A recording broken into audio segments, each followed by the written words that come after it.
अच्छे से घुल रहा है और ऊपर आ रहा है।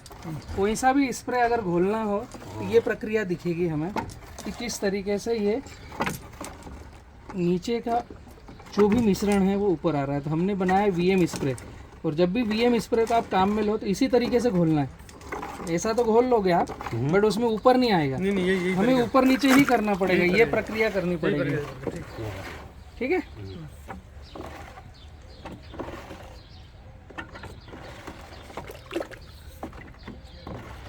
ये प्रक्रिया में आपको पूरा का पूरा ये मटमेला पानी दिखेगा।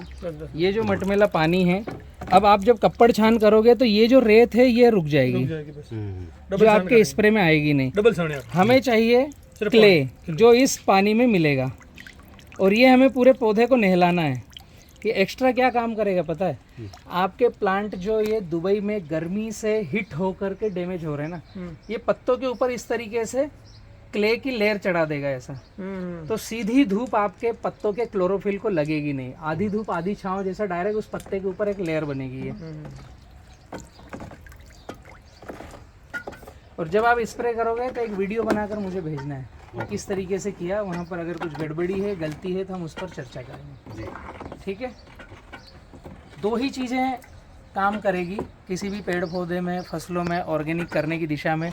एक मिट्टी का स्प्रे, ताकि आपको बाहर मार्केट से कोई भी पेस्टिसाइड हार्मफुल केमिकल का स्प्रे करने की आवश्यकता नहीं। दूसरा, बायोमास आच्छादन करने के बाद उसमें ह्यूमस हम चलाएं, ताकि देसी केचुआ ऑटोमेटिक आए और हमारे पौधों की जड़ों की कक्षा में मिट्टी को खाकर मिट्टी निकाले। तो जो वो मिट्टी निकलेगी वो हमारे पेड़ पौधों का भोजन बनेगा।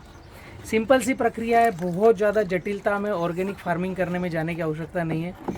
200 लीटर पानी, 20 किलो जंगल की मिट्टी, 200 ग्राम वाइसोनोमेटा, 24 से 36 घंटे रखना है, 2 बार कप्पड़ छान करके स्प्रे करना है। बढ़िया, इजी, सिंपल सी प्रक्रिया। अभी सभी जो भी बिजनेसमैन है बड़े बड़े, उनको तो ये काम में उतरना पड़ेगा। घर का खुद का ऑर्गेनिक फूड बनाना पड़ेगा। हाँ। नहीं तो ये जो 5 स्टार रेटिंग है ना, ये थोड़े दिन में ढल जाएगी। कुछ नहीं होना है, हमारे गट इन्वायरमेंट बदली हो चुका है केमिकल खा खा के। हाँ। और एक ऑर्डिनरी आदमी किसान के बस की बात ये है नहीं। और जो भी है 5-6 लोग बड़े बड़े बिजनेसमैन मिलके बड़ा फोरम ले, और आप जैसे लोगों को कंसल्टेंट रखें और उनको बोले, और फटाक से अपने घर में एक अपना फोरम होना चाहिए, और उसमें अपने घर की सब्जी घर पर, किचन गार्डन, होम गार्डन कम से कम तैयार करें जी। तो जिससे इससे बहुत बड़ा असर पड़ता है। मानसिक स्थिरता बहुत रहती है। गाय का घी, दूध, दही असली खाते हैं ना इंसान, मानसिक स्थिरता बहुत बढ़ती है, आदमी धीमापन हो जाता है। जो होता है ना एकदम वो दिन भर भागना दौड़ना, अतिवाद खत्म हो जाता है। अतिवाद इंसान को मार देता है एक टाइम के बाद। सही है। हम हैं दुबई में प्रकाश पंप के साथ में, मेरे साथ है पृथ्वीराज जी। आप अगर गूगल पर प्रकाश पंप डालेंगे तो आपको पृथ्वीराज जी का पूरा डिटेल्स मिलेगा, कितने बड़े स्केल पर पूरे वर्ल्ड को मोटर पंप का सप्लाई कर रहे हैं आप। बट गौशाला, ऑर्गेनिक फूड खुद खड़े रहकर खुद के फार्म हाउस पर बनाते हैं। और कुछ दिक्कतें आई थी, भोजन पच नहीं रहा था, आतों में कुछ गड़बड़ी थी पृथ्वीराज जी, तो गायों की सेवा करना चालू किया और ऑर्गेनिक फूड घर पे ही पका करके खुद की सब्जियां खुद ही खाना चालू किया। तो कुछ अनुभव शेयर कीजिए ना आप कि क्या हुआ इससे। वो तो बताया ना पहले मैंने, वो तो बताया था। इसमें हम लोग के जीवन में बहुत ट्रैवल हुई विदेशों में। ट्रैवल होने से हमको हर देश के अलग अलग खाने खाने पड़े। उससे हमारा धीरे धीरे डाइजेशन खराब हो गया। हाँ। और जैसे ही डाइजेशन खराब हुआ तो हम लोग दवा के चक्कर में पड़ गए, दवा लेते रहे। तो मतलब वही 5-6 साल उसने गुजारा किया, लेकिन उसके बाद में वो एक सेटिस्फेक्शन नहीं था कि भाई इसको ज़िंदगी भर कैसे खाएंगे यार, दवा से तो जीवन नहीं चल सकता है। तो बाद में हमने बहुत सारे नेचुरोपैथी पे गए, उन्होंने पेट साफ किया, वो किया, लेकिन वही 15-20 महीना, 2 महीना परमानेंटली काम नहीं था। 2 महीना 3 महीना वो सब किया तो 3 महीना 4 महीना अच्छा लगता था। 3 महीने के बाद में वापस प्रॉब्लम स्टार्ट। तो नेचुरोपैथी, आयुर्वेदी सब कुछ किया। आयुर्वेद की भी दवाई ली, लेकिन उससे भी कोई बड़ा रिजल्ट नहीं मिला। उसके बाद में एक विचार आया कि यार ये क्या समथिंग है, कुछ तो ऐसी चीज़ है जो हमारे इंसानों की पकड़ में नहीं आ रही है। हम लोग चंद्रमा तक तो पहुंच गए, मंगल पर भी अपना रोबोट छोड़ दिया, लेकिन हमने जो इंटरनल ऑडिट पे काम नहीं किया। इंटरनल ऑडिट जो होती है ना आदमी की खुद की, बाहर की ऑडिट तो हमने बहुत की। तो बाद में मेरे खुद के विचार आया, और अपने थोड़े से कुछ भी भगवान ने कैसे उकलाया, और ऐसे करते करते बाद में हमने गाय पे काम स्टार्ट किया।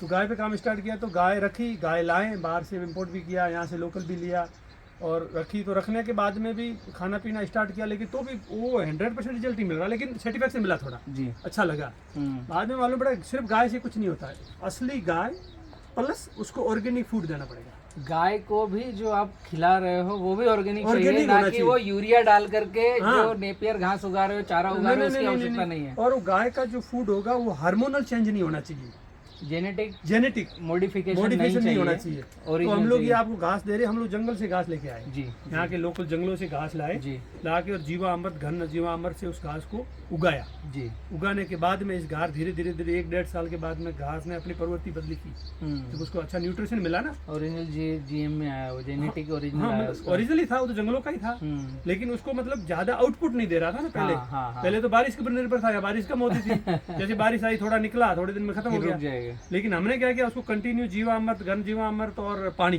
प्रॉपर दिया, तो बाद में उसने अपना वो पूरा बदलाव आया और उसने वो आउटपुट देना शुरू किया। जी। जैसे ही हमने ये शुरू किया और वो दूध दही घी खाना शुरू किया, तब हमारे गट इन्वायरमेंट बदली हुई। ओके। तो बाद में हमने टेस्ट करा इधर, तो मालूम उन्होंने बोला कि आपके अंदर जो माइक्रोब्स खत्म हो जाते हैं आदमी के, छोटे छोटे माइक्रोब्स बॉडी के अंदर है, वो आप जो अगर इंडस्ट्रियल फूड खाते हो और ऐसी लाइफस्टाइल जीते हो, तो धीरे धीरे वो माइक्रोब खत्म हो जाते हैं बॉडी के अंदर। ओके। वो पीढ़ियों से आते हैं। जैसे आप नेचुरोपैथी में गए तो आपका पूरा शरीर साफ कर दिया, हाँ। तो नेचुरोपैथी वाले क्या करते हैं, भले ही कोई किसको अच्छे लगेंगे, लेकिन मेरे केस में क्या हुआ कि मेरे अंदर से माइक्रोब पूरे निकाल दिए उन्होंने और बीमार कर दिया, सफाई हो गई। सफाई हो गई। आपको सूट नहीं हुआ, सूट नहीं हुआ, थेरेपी सूट नहीं छूट नहीं हुई। तब हमको चाहिए अभी गाय का दूध, दही, घी और ऑर्गेनिक खाना, और वो भी ऐसी गाय का होना चाहिए जो कि एक तो 100% देसी हो, देसी हो। दूसरा उस गाय को जो खान पान जा रहा है वो ऑर्गेनिक हो। और आपने देखा था गाय का जो बच्चा रखा थे अंदर, जो गर्भ ठहराते वो भी ओरिजिनल बैल से होना चाहिए, हाँ। इंजेक्शन वाला नहीं चलेगा, इंजेक्शन वाला नहीं हाँ हाँ चलेगा। हाँ, मॉडिफाइड नहीं है, कोई भी मॉडिफिकेशन नहीं छोटे चाहिए। छोटे चीजों पे रिसर्च किया है हमने। वहाँ पे अभी इंडिया गया था, मैं रुका था वहाँ पे थोड़े दिन, हमने क्या किया, दोनों का अलग अलग उसका गोमूत्र किया और ऑडिट किया, हाँ, कि किसमें क्या रिजल्ट किसमें क्या रिजल्ट है। ओके। तो मॉडिफाइड वाली गाय का अलग है रिजल्ट और उसका रिजल्ट अलग है। तो ओरिजिनल चीज है, उसका रिजल्ट तो बहुत बढ़िया है। ये मेरा जीवन का एक्सपीरियंस है। जी। अभी 50 साल के लगभग हो गए हैं, लेकिन हमने ये चीज़ देखी है कि जब तक जिसके आज की तारीख में गाय और देसी भोजन नहीं है, तो आप कितने ही अरबपति हो, आपको नहीं, आपको हंगरनेस खत्म नहीं होगी, ओके। भूख, पैसे की भूख खत्म नहीं होगी, शांति आएगी नहीं, शांति नहीं आएगी, उसको ढूंढते रहो, ढूंढते रहो जिंदगी भर। शांति सिर्फ देगी देसी गाय का दूध, देसी दही, गाय। घी। उसके साथ थोड़ा समय बिताओ, समय बिताओ Yes. और अपना काम करो, और उसका काम भी